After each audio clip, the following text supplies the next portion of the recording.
হঠাৎ করে ওয়াকফ আইন পরিবর্তন করার, নতুন করে নিয়ে আসার কারণ অবশ্যই আমরা ভারতবাসী হিসেবে উপলব্ধি করতে পারছি যে অনেকগুলি কারণের মধ্যে একটি কারণ হচ্ছে যে বিজেপিকে টিকে থাকতে হলে ভারতবর্ষের রাজনীতিতে সঠিক রাজনীতি দিয়ে টিকে থাকা সম্ভবপর নয়।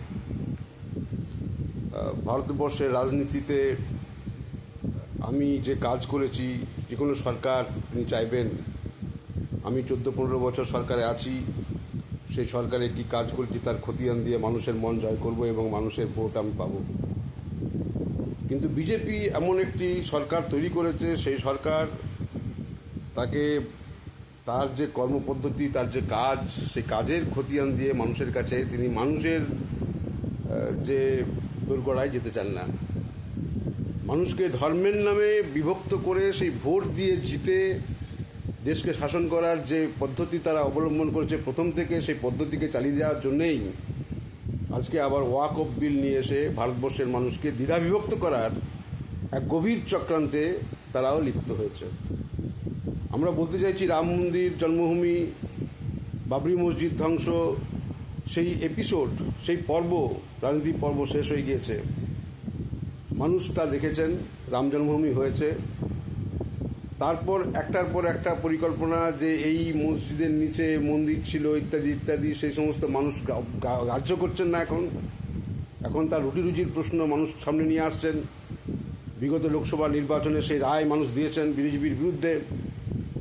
একই কারণে পুলওয়ামা কাণ্ড থেকে শুরু করে পাহেলগাঁওয়ে যে ঘটনা ঘটল, সেই ঘটনার মধ্যে দিয়েও বিজেপির যে কুৎসিত চেহারা, সেই চেহারা প্রস্ফুটিত হয়েছে এবং যুদ্ধবাজ হিসেবে নিজেকে প্রতিষ্ঠিত করার জন্য এবং যুদ্ধ, পাকিস্তানের বিরুদ্ধে যুদ্ধ এবং হিন্দু মুসলমানের জিগির ছাড়া এদের শ্বাস প্রশ্বাস নেওয়া, কাজ করার ফলে যেটা লক্ষ্য পূরণ হওয়ার কোনো সম্ভাবনা নেই। স্বাভাবিক কারণেই তারা আজকে এই ওয়াকফ বিল নিয়ে এসে আবার মুসলিমদের মধ্যে, হিন্দুদের মধ্যে একটা বিরোধ এবং বিসংবাদ বিরোধের চেষ্টা শুধু না, বিরোধ করার চেষ্টা করছে শুধু না, সেটাকে আইনে পরিণত করে একটা কঠিন পরিস্থিতির মধ্যে, চ্যালেঞ্জের মধ্যে ভারতবর্ষের রাজনীতিকে ঠেলে দিয়েছে। বিজেপি শুধু না, তৃণমূল কংগ্রেসও দায়ী। যখন লোকসভায় এই বিল নিয়ে আসা হয় ভোট পক্ষে এবং বিপক্ষে, তৃণমূলের 6 জন এমপি তারা অনুপস্থিত ছিলেন, ভোটদান করেননি। তার মানে হচ্ছে এই, তারা হচ্ছে বিজেপির দোসর এবং বিজেপির রাজনীতিকে তারা তলে তলে সমর্থন করেন এবং তাদের সাথে গাঁটছড়া বন্ধন এখনও অব্যাহত রয়েছে। সুতরাং তৃণমূল এবং বিজেপির সুর এক। এর বিরুদ্ধে লড়াই করার জন্য ওয়াকফ বিলের প্রচুর গলতি রয়েছে।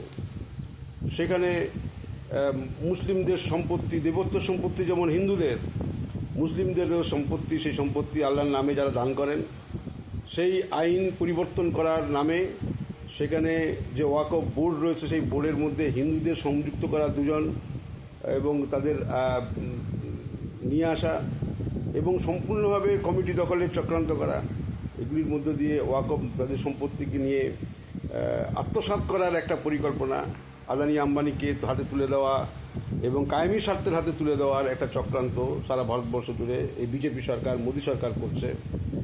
এবং ওয়াকফ বিলেরকে সঠিকভাবেই পর্যালোচনা করে সেটাকে যাতে মুসলিম সম্প্রদায়, মুসলিম মানুষ, তাদের কথা শোনা দরকার, তারা কি বলছেন, এবং ভারতের সম্প্রীতি যাতে কোনোভাবেই ক্ষুণ্ণ না হয় এবং কারো ধর্মগত যে অধিকার, সেই অধিকার থেকে তারা যেন বঞ্চিত না হয়, এটা আমাদের দেখতে হবে।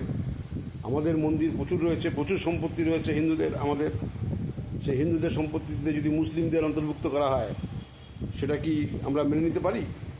স্বাভাবিকভাবেই হিন্দু মুসলিমদের মধ্যে যে কমিটি আছে, কমিটির বিন্যাসের ক্ষেত্রে আমাদের আরও একটু ভাবনা চিন্তা করা দরকার।